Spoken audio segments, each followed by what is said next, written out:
When you're fed up with fighting food and your body, join us here. I'm Allie Shapiro, creator of the Truce with Food program and your host for Insatiable, where we explore the hidden aspects of fighting our food, our weight, and our bodies, and dive deep into nutrition science and true whole health. Fair warning, this is not your parents' health care. This is a big rebel yell to those who crave meaning, hunger for truth, and whose lust for life is truly insatiable. Believe me, freedom awaits. Welcome, everybody, to Season 9 of Insatiable. This season, our theme is fertility. This topic often gets reduced to periods or pregnancy without regard to the physical, emotional, and soul process involved with our hormones, menstrual cycles, bodies, and identities, regardless if we choose to have children or not. In this season, we will take a holistic and integrated look at fertility to reveal you have more choices than most of us have been led to believe. Being in my 8th month of pregnancy, I'm now surprised I thought that Western medicine would be authoritative on fertility. It is just as fraught with fear tactics, outdated science, and siloed thinking as nutrition, weight loss, and wellness. My hope is we fill in the gaps you might not know are missing, have better questions to ask, and are able to get the results you want on your terms for your hormonal health, conception, pregnancy, birth, and the 4th trimester. This fertility theme is also the theme of our Insatiable membership community. We will spend fall, September, October, and November taking a deep dive into the physical, emotional, and soul aspects of fertility for your current life stage, whether you're trying for conception, perimenopause, or postmenopause, and how to sync our nutrition, lifestyle, including exercise and work, and creativity to be in sync with our fertility. More details on how to join at allieshapiro.com/IC2019. Today we have an extra special guest for episode 6 of season 9. We are talking about the 4th trimester with Kimberly Johnson. Before we get to that interview, let me tell you a little bit about her. Kimberly Ann Johnson is a sexological body worker, somatic experiencing trauma resolution practitioner, birth doula, and single mom. She specializes in helping women prepare for birth, recover from birth injuries and birth trauma, and heal from sexual trauma. She's the author of the best-selling book, The 4th Trimester, a postpartum guide to healing your body, balancing your emotions, and restoring your vitality. Just such an integrated and holistic look. I just can't wait to dive in. She is the creator of Activate Your Inner Jaguar, an online course ushering women into their full voices in sexual expression. Thank you so much for being here today, Kimberly. Thanks for having me. Yeah. So before we even get to what is the 4th trimester, because I think some people think there's 3 trimesters in pregnancy and then you're not. But you have a pretty remarkable story of why you even wrote the book, The 4th Trimester. So let's start with your own story. I was like most women, and I did a lot of preparation for the birth, and I thought I was really prepared.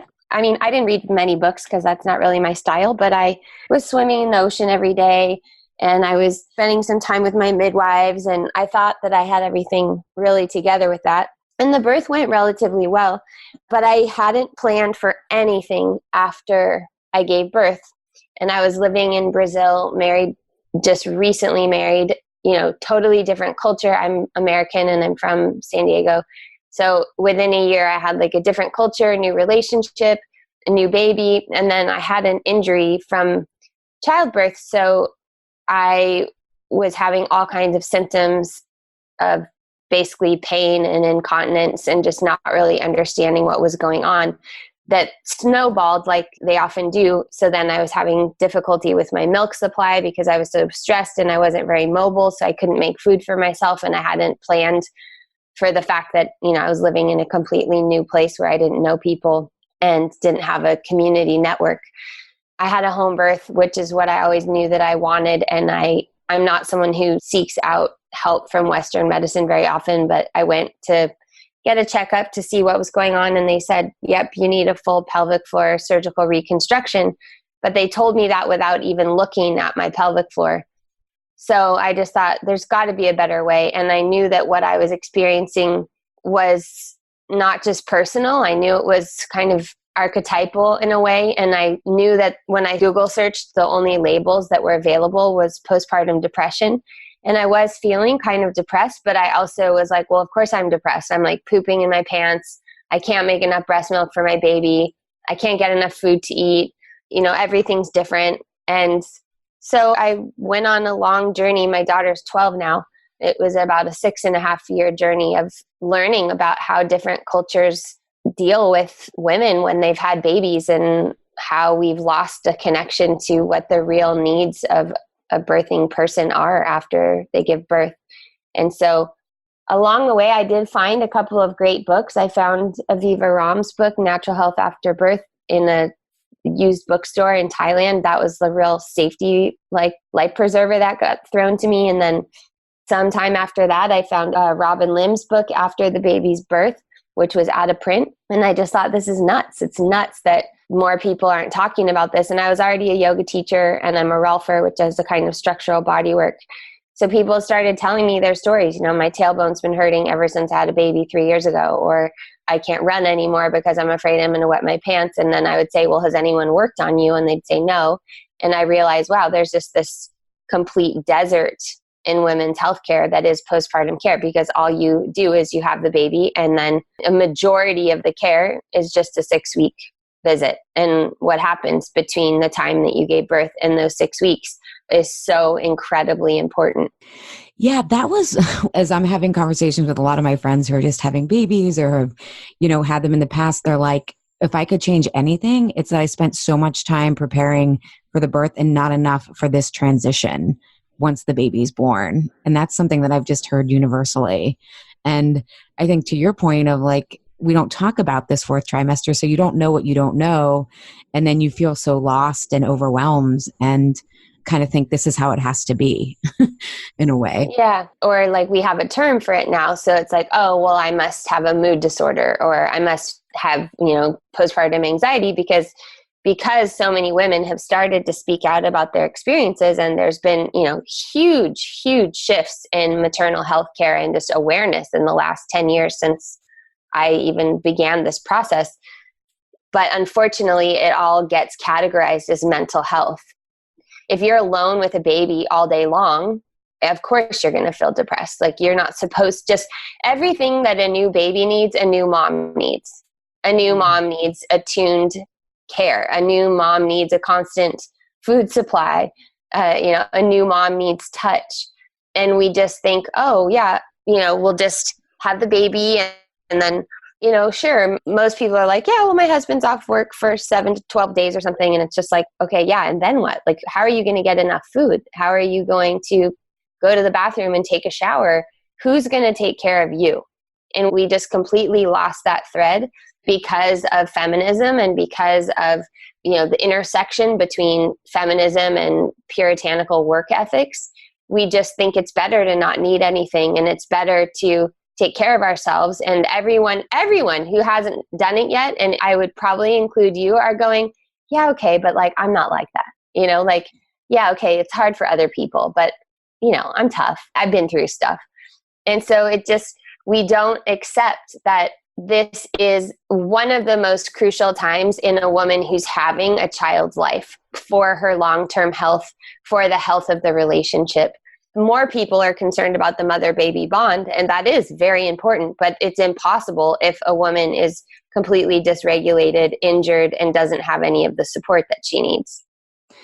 Yeah, I love in your book how you talk about in Ayurvedic and Chinese medicine, which are so much more holistic and integrative pieces, that they view this as such a critical time to support a woman's long-term health.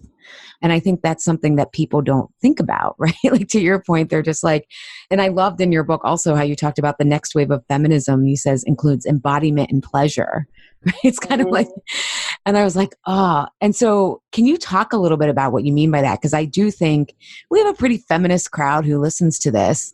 And again, when I was reading your book, I was thinking, I'll be able to get through it. And then you talked about like willpower, self-sufficiency, and resourcefulness is not enough. And I was like, oh, she knows what we're thinking.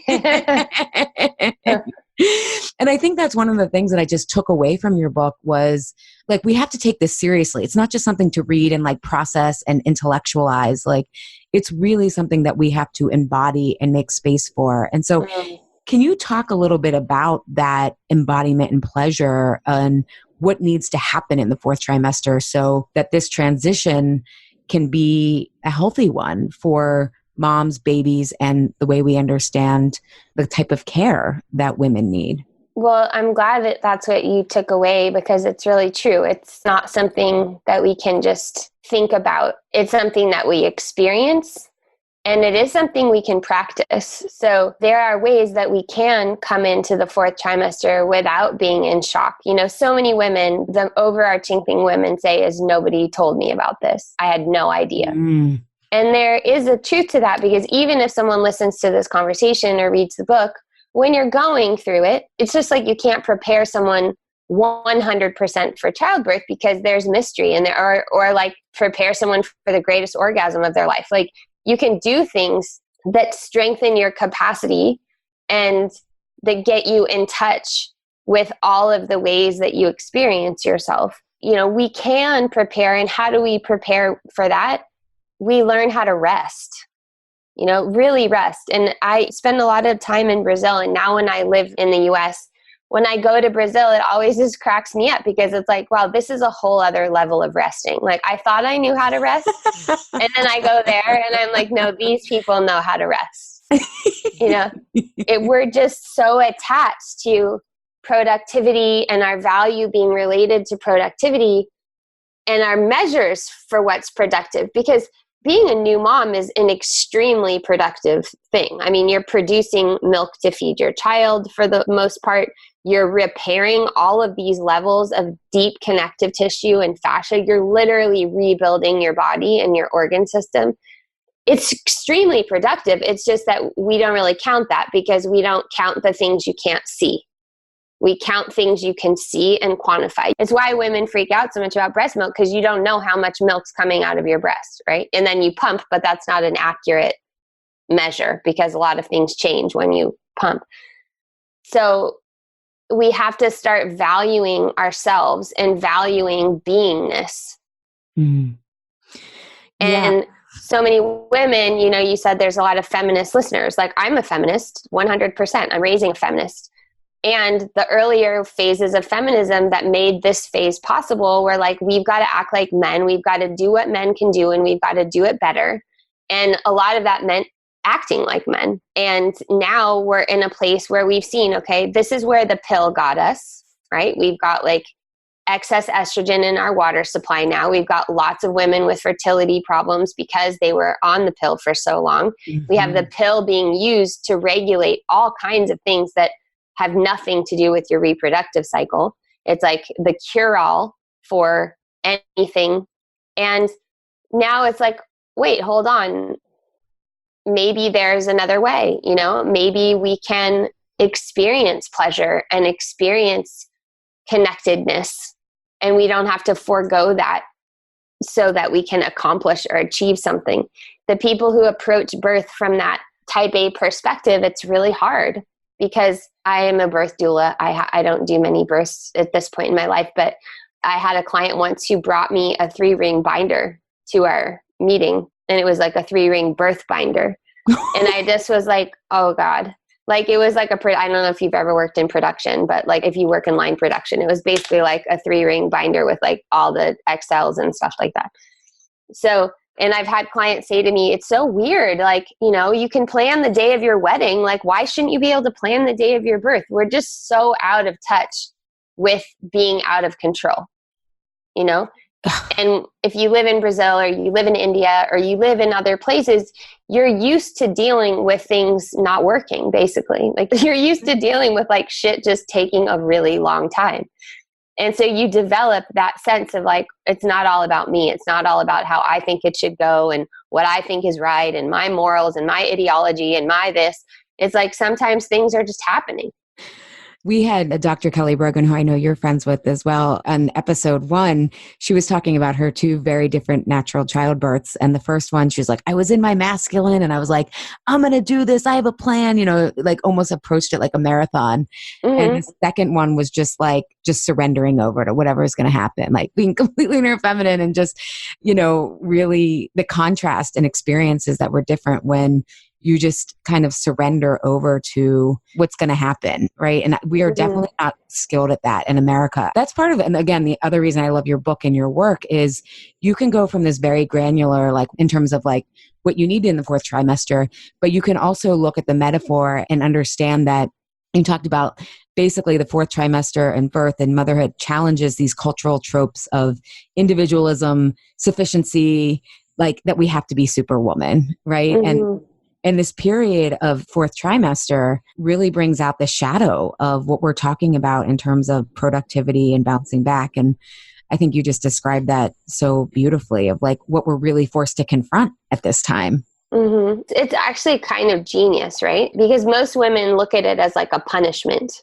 The Chinese word for the 4th trimester, or actually the 40-day period, most cultures have like a 40-day period. So is directly translated as confinement. But if you talk about it, people are like, well, don't say that, because who wants to be confined, right? Like that's like everything we've been fighting against is like, get us out of that feeling of restriction and confinement to ultimate freedom. But that period of confinement, I don't actually mind the word, but I'm also not one to sugarcoat stuff.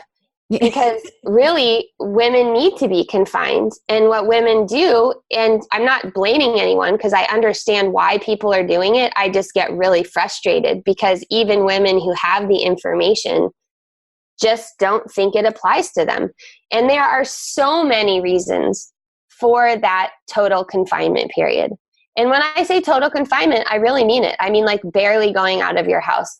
And it includes all these things that we think we have to do, like doctor's appointments and all of the things that women line up as self-care. It's like, no, if you're driving across Los Angeles for your acupuncture appointment at 3 weeks postpartum, no, stay in your house. Like just stay in your house. Don't do it. I mean, there's so much to say, but so it's the Vata element that goes out of balance postpartum, and Vata is the wind. So it's the thing that makes you feel scattered, makes you feel separate from your center, makes your thoughts feel airy, and makes you feel displaced. But it also gives you a large sense of connection. The thing is, if you then go running around, you're just going to amp the Vata even more. And if you don't believe in any of that stuff, listen to what women say after they have a baby. They say, I feel scattered. I feel out of sorts. I feel like I'm falling apart. I feel like my organs are going to drop out of me. Yes, because you're not supposed to be walking around, really. Midwives say 5 days in the bed, 5 days on the bed, 5 days around the bed. So that's 15 days in your bedroom. And then really for the next period of time, it's like minimizing movements, minimizing excess Vata so that your body can use all that energy for repair. And then guess what? Of course, it's not like 40 days and then there's like a magic wand and there's fairy music that starts and then all of a sudden you're just better. No, it's a transition.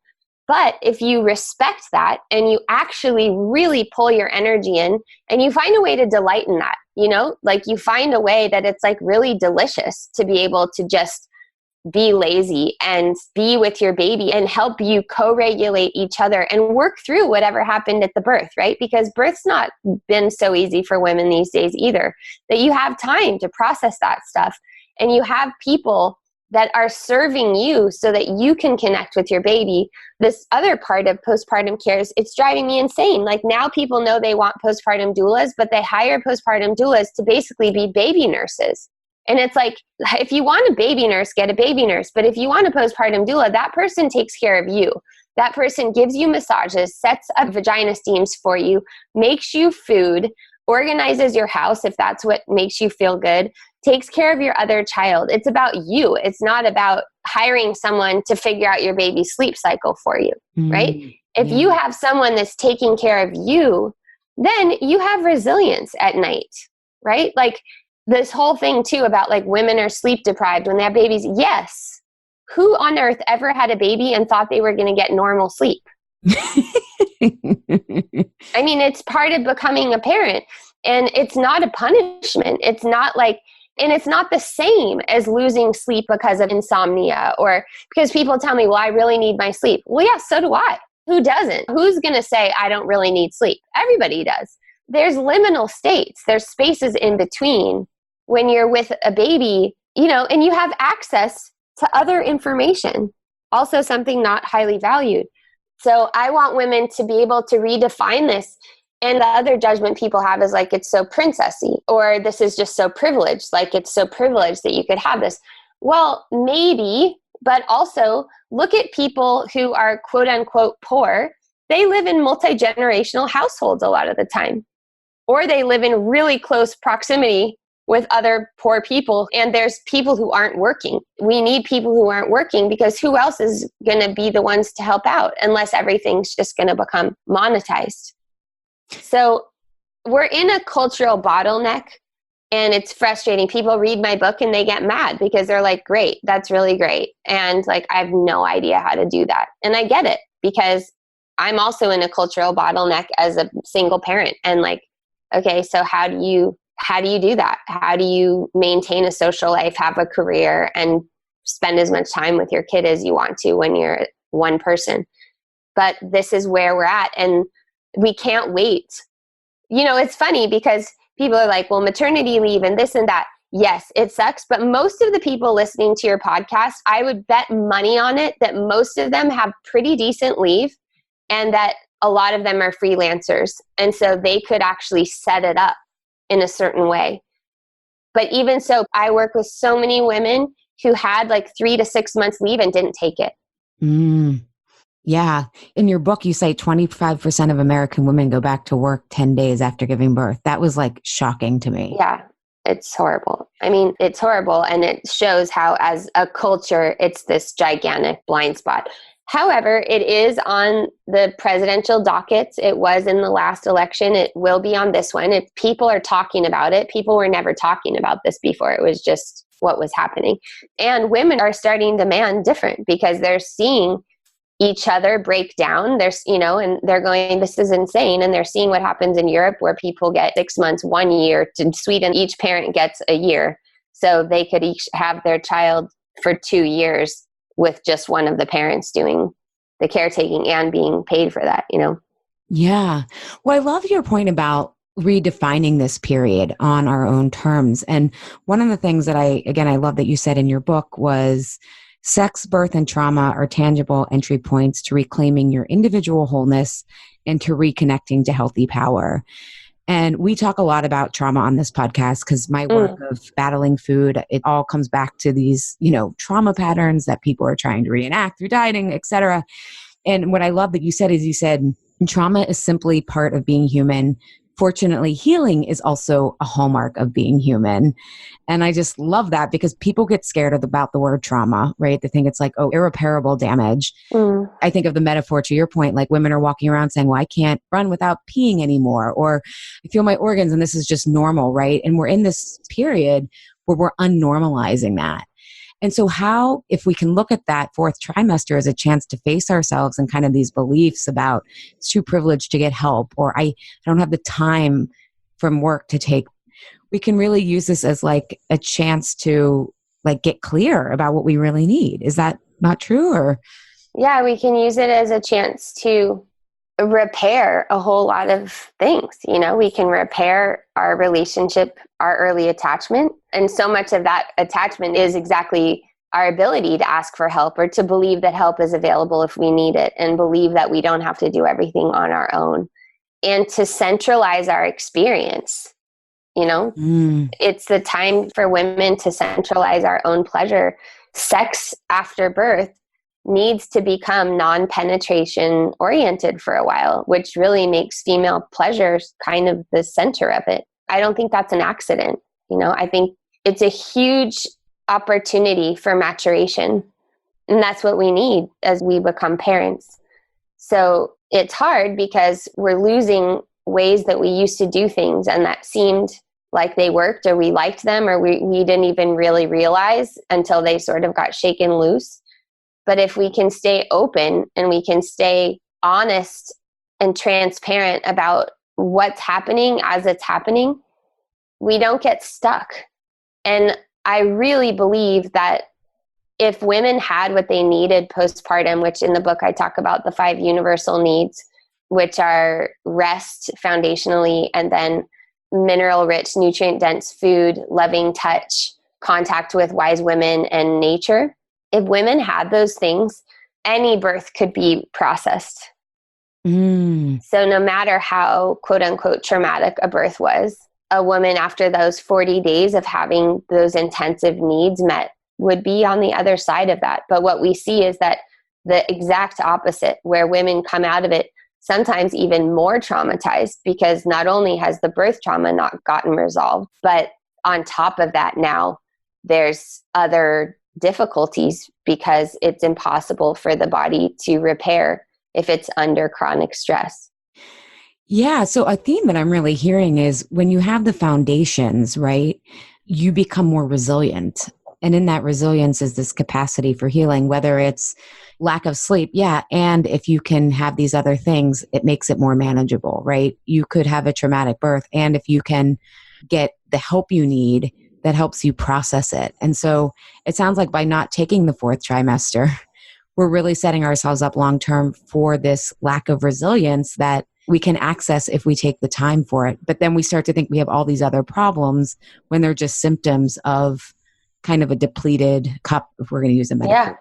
Yeah. And that at this specific window of time, it's a power packed time. So it can work for you also. When you put the right ingredients into that time, in Ayurveda, they say 42 days for 42 years. So if you have what you need and your system becomes more robust, then you're rebuilding a more vital system. But on the other hand, if there's a lot of disease, then you're setting yourself up for more difficulty. And, I should say that I agree 100% with what I wrote, which is good, because sometimes you look back on stuff and you're like, okay, well, I grew. That's good. Yeah. But there's going to be people listening to this that have already had a baby and that didn't listen and that are like, oh, well, now what? Am I just screwed? No, I didn't either. It's not that I didn't listen. I just had no idea. And a lot of people listening don't have any idea. We're in a place where we're really trying to repair this fabric. So there's always opportunities for repair. That's what my online courses are about. I love vaginal steaming for many reasons. I think that can serve as a repair. There's people who practice birth story medicine. Every time you have a period, if you really rest, you can use those windows of time to do this same kind of repair and restore. So there's always opportunities. It's just that front loaded, if people are listening, and at some point I need to have a call that's just for partners, because if partners really knew how important this was, because a lot of times women are like, well, yeah, I want this, but my husband doesn't want to spend the money on that or this or that. And it's like, I know that intimacy is important for almost all partners. And that's the elephant in the room that everyone's wondering about. Are they ever going to have sex again? And how's it going to be? And especially if they had a long fertility journey and there was already a bunch of pressure put on sex. If partners really understood how critical this time is and how they could have a partner that actually was more radiant, like not the stereotype of course it's messy. And of course there's like lots of changes, but you really just can't underestimate how important it is to covet that time. And you can't get it back, and that's the truth of it. You can't get any moments back, but that time specifically, it's just so important. Yeah. Well, it makes me think of another archetype. I think it's starting to shift, especially if we get into this embodiment and pleasure. But women were kind of recognized when they were a martyr, right? So it was like, oh, I will sacrifice for you. And so it kind of created this either or, like either I get my needs met or I'm not a martyr. And now what I hear you saying is like, when a woman gets her needs met, everybody wins. It's not like they're taking away from people or they can't still... Everyone wins in the long run. That's how I hear it. Yeah. And I think it's worth noting that we put a lot of pressure. Now that we want equality, right? That means a whole bunch of different things, but there's a lot of pressure on the partner to be the doula and to be this equal partner. And it's shocking for a lot of women when after they have a baby, I mean, I know one of my first thoughts in the first hour, I told my mom, I was just like, this is bullshit. Like, I can't believe anyone even ever tried to tell me that there was a semblance of equality. We're from different planets. Like, all of a sudden it was like the female experience is, there's nothing alike. That's how I felt immediately after I gave birth. So to put all these expectations on partners, like all of a sudden they're supposed to know how to do everything domestic and take care of you. And they also sometimes have jobs. The community support that I'm advocating for is for everyone. Now, I've seen people go overboard, and then like if they have a postpartum doula, that person gives both people massages. And then I've heard people talking about the partners getting postpartum depression and, whatever. I support the woman so that she can, it's her body that needs repairing. And fundamentally, this is the most embodied experience you can ever have besides being born or dying. Your body literally gets divided, whether it gets divided surgically or it gets separated down the middle. It's a complete reformation. So it is the realm of women generally. And that's hugely controversial in these days where gender is being completely defined and needs to be space for non-binary and all of that. But in general, it's not healthy for the relationship. For instance, I've seen babies crying, and then the baby gets passed back and forth to the mom, to the dad, to the mom, to the dad, to the mom, to the dad. And what really needs to happen is that the mom needs to be with the baby and the dad needs to be supporting the mom. So it's a tiered system. There's built-in attunement for a reason. And we don't like to hear that because, again, we like to think, well, dads can bond with babies and all that. Of course they can. But the dad's not feeding the baby. Mm-hmm. And the dad didn't give birth to the baby, and the baby didn't live in the dad's body for 9 to 10 months. So it's a place where biology trumps ideology, and we don't like that. Yeah, I think that's because inherently we don't value feminine qualities. It's like we can be separate but equal. Do you know what I mean? Yeah. I feel like that's a conversation that's getting missed. And again, yeah, there is non-binary, there is, gender is socialized, but then there's the sex of biology that is not the condition of being gendered. And I think it's about everyone realizing they have a role and it's all important versus we're all born into this hierarchical system, which is kind of another root cause issue. But that's really big picture and systemic, I guess, more than the everyday. It influences how people experience it, though, because, women are having babies later in life. So our ego structures are way more crystallized. Yeah, and our sense of independence, right? I mean, 2 generations ago, 3 generations ago, women didn't have a choice about how they spent their time. And now it's a much different kind of a transition. But this expectation that somehow we're all equally suited to the same roles really comes into, it gets put on the chopping block at this time. And I've seen women really struggling with that in a way that's disruptive to their relationship, disruptive to the bonding, because they say things like, well, I don't want to be the translator for my partner. And it's like, okay, but he's at work all day and you're at home, but you expect him to just come home and then just slip right in and know exactly how to do things your way. Because that's the other thing. Women are not very gracious about allowing the partner to also have their own way of doing things. Yeah. What I've seen with my clients often is like the noble resistance for not asking help is, well, I can do it better, or they're not going to do it the way I want to. And I'm like, well, have you ever asked exactly for what you wanted? Yeah. No. I'm like, okay, well, people need direction. We need direction as females, and males need direction. Like everyone needs clarity, right? It's like, that's not even a biological thing. But also, I wholeheartedly agree that we need to ask for what we need. And it's so hard. It gets so challenging because if you haven't practiced before and then you feel you're in a weakened state and you feel desperate, and it's really hard.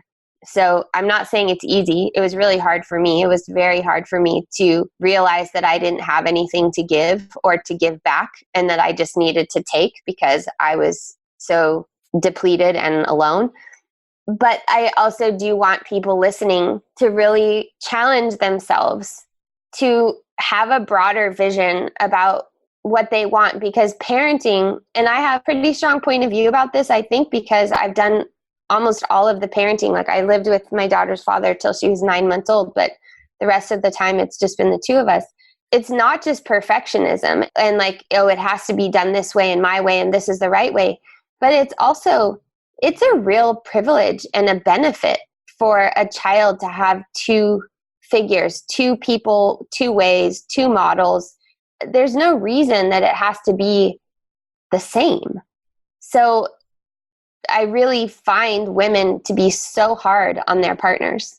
And especially in the fourth trimester, it's like everyone's figuring it out. No one knows how. I mean, it's a new being. There's no formula for it. So everyone is in the process of discovery, and really respecting that the other person has their way and just let them do it their way. Because the more you micromanage and the more you criticize, number one, the less sexual polarity is, because now you're mothering two people. And just check yourself. Are you really that sure that your way is the best way? And I mean, I can say it. I only really teach the things that I know about, because in Brazil, like, my ex-husband was spitting on red thread and then putting it on my daughter's forehead. And I was like, what are you doing? And it was supposed to be like a solution to hiccups. You know, I mean, every part of me was just like, okay, that's so crazy and so weird. But it was also just like, well, or in Brazil, the first food they give babies, drum roll, is orange juice. I was like, orange juice? Like, everything I know about orange juice is like it spikes your blood sugar, and I didn't want to give sugar first.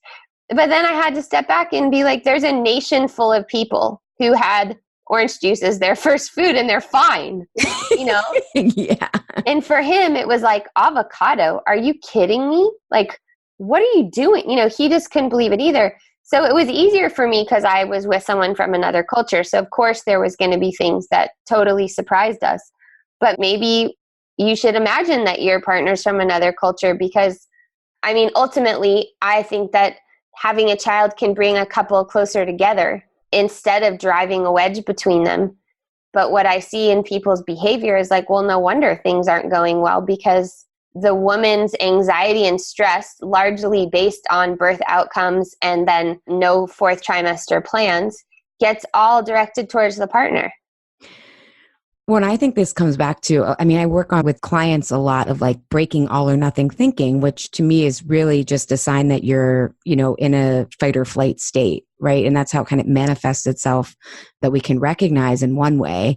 And often I think because we don't have that resilience that is so important to develop in the fourth trimester, we have a lack of sense of safety, right? Because of everything, the stakes are so high with everything. Like, if you breastfeed, if you drink orange juice or not, and yes, you may have ideal outcomes, and yet you probably lose the ability to feel safe in the big picture in the long run if you don't have that. Like, the way that you're viewing things is so much more stressful and all or nothing because you aren't coming from a resilient, restored place.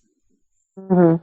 No, I agree. It's like, I love your point about nobody knows how to come out of this transition, because every baby's different, every couple's different, every situation's different. And I see the more safe people feel, the more capacity they can be with uncertainty, and the less they are with like my way or your way. Or in my work, we talk about getting to that collaborative space where it's like, it's kind of this evolving co-creation rather than kind of preconceived ideas of what will work.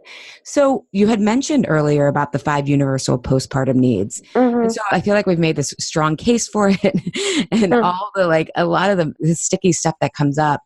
And so are you saying that even though we're using the word trimester, which is typically 3 months, this is for 42 days? And like you said, there's no magic wand of time. However, if we're thinking of the fourth trimester, it really is those 6 weeks postpartum.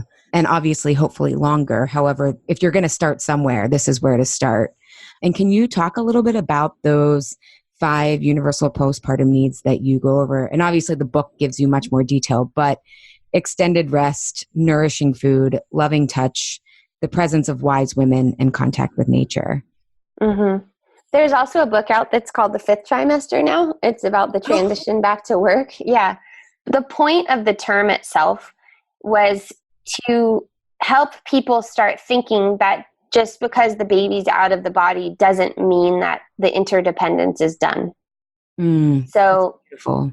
There's a saying that makes me cringe, but a lot of women have said it to me, is that they feel like once they have the baby that the candy's out of the wrapper and then the wrapper just gets thrown away.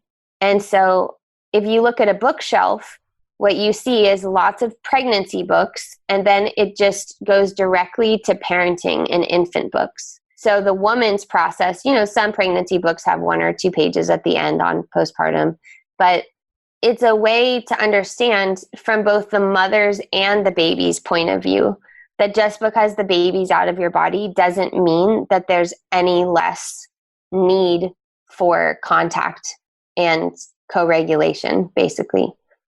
So how that looks is really different. If you were going to ask somebody, how long is the postpartum period, you would hear all different answers to that. Some people say 9 months because that's when most babies are crawling, and so they could crawl to an independent food source. So they're defining it based on baby behavior. Every woman that you ask, if you asked her, say she had 3 babies, it would probably be different each time, but there might be some similar markers like, some people say when they wean, that's when they really feel their life force come back. But the important thing is that those 42 days are respected as much as possible. I've also worked with women who had twins at 32 weeks, and then they call me at 11 weeks, and they're devastated because they've got a prolapse and other things are happening. And my answer to that is, okay, your children were born at 32 weeks. That means that really you're like 3 weeks postpartum right now. So you need to get back in bed. You need to not self-diagnose. And if you're feeling like your organs are dropping, don't worry about it. Organs move around. Start steaming and take care of those 5 needs. And then at the 12-week mark, we'll talk again. I made the needs to be like Maslow's hierarchy of needs. You can have all of the 4 needs above, but if you don't have the rest, your body actually can't repair. I've worked with people with diastasis, which is where your midline abdominal wall separates, and they're doing everything. They're doing the right exercises. They're eating the right foods. They're doing everything right. And the only way they heal is when they just stop everything, go back, stay close to home, really stop pushing.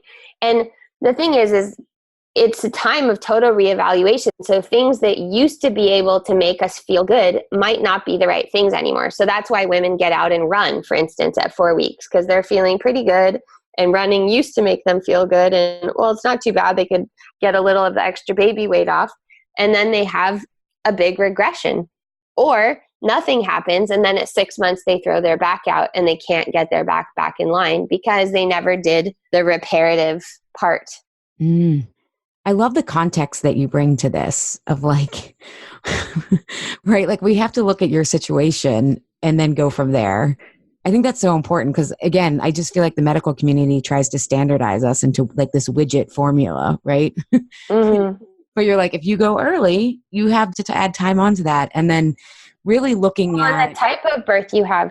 Some people have their baby at 38 weeks and they have a relatively quick birth, and they have no perineal tearing. The birth more or less went with how their expectations were. That recovery process is going to be a lot different than someone who took public transportation to the hospital, was induced, got sent back home, had an episiotomy that they thought wasn't even done anymore in the 2000s. Having a 48-hour birth or a 6-hour birth is really different from a recovery perspective. So the problem is that if you leave the hospital, they basically just say, take care of yourself. But none of us know what that means postpartum because we haven't experienced that before. So take care of yourself. I mean, what does that really mean? Just people don't know. I mean, I was a yoga teacher. So, people show up at a yoga class 2 weeks postpartum and you're just like, what are you doing here? But what they're doing is they're going back to the place that they once felt good. And they're really trying to figure out how to organize themselves. And because there's an absence of support, like the presence of wise women are like people who are able to have these conversations with you. Somebody who would tell you, no, you can't go out of the house, get back in bed. And let's talk about this. Oh, you're feeling anxious. Okay. What have you had to eat today? You know, there's just so many aspects to it. There isn't any pat formula, but there is a formula to healing. You know, how long that takes, we can't quantify. But if we do the things in the first 40 days, I mean, I wish I had all the money in the world so that I could conduct all the research. We did conduct a research called the fourth trimester vaginal steam study. And you can go there and you can read the results of the study, which were fairly significant, but it was just a very small sample size. And we bootstrapped it, me and Steamy Chick, Kelly Garza. So we crowdfunded and then we paid for a lot of it. And it's expensive and it's hard to do studies, and especially with birth, because, you know, we had a window to do it and then some people had cesareans. And if you have a cesarean, you can't steam postpartum. And then this is why it's hard to do studies with pregnancy and birth. But I am positive that if I did a study and let's say took 100 women and 50 of them ate certain foods, had a once a week visit from a midwife or a postpartum doula or a wise woman, steamed sequentially from day 4, as long as their uterine arteries were sealed, to day 40, I'm positive that like the group that had those things would have almost no postpartum depression and almost 100% physical healing at that point. I love that, because I think this kind of brings full circle what we started talking about, because all of that is about receiving, right? And I think even about the extended rest that you said in the beginning, this is not about being productive, but it's more about how we're being, and to be resting and, you know, receiving nourishing food and the conversations with wise women. And even when you go out in nature, right? Like nature kind of does the work for you to calm you down, at least for me. It totally confronts everything that we've told is not to be valued about ourselves, right? The beingness, the productivity. So I love looking at it as someone who's a little type A, but getting better, like a challenge to like welcome this side into you of more of a being, and that can set you up. And I love your point. I think it's so powerful for everyone to understand is you aren't going to be the same person afterwards, right? And being open to curiosity and letting kind of your own wisdom like guide you, instead of, I loved how you talked about in like the magazines and the media, they kind of reduce pregnancy and parenthood and motherhood to like a weight gain and weight loss challenge rather than all this potential transformation that could happen. And I think that's so important, and we need to honor your wisdom and read the book. So thank you so much for being here, Kimberly. Is there anything that you want to add before we wrap up? I mean, I want everyone to know where they can find you, and in the show notes, we'll have a link to your book and your website. Do you have anything, encouraging words to leave us with? Because you gave us so much to think about. The same body that you have now is the same body that you're going to birth with. And it's the same body that you make love with. And it's the same body that you do your big work with.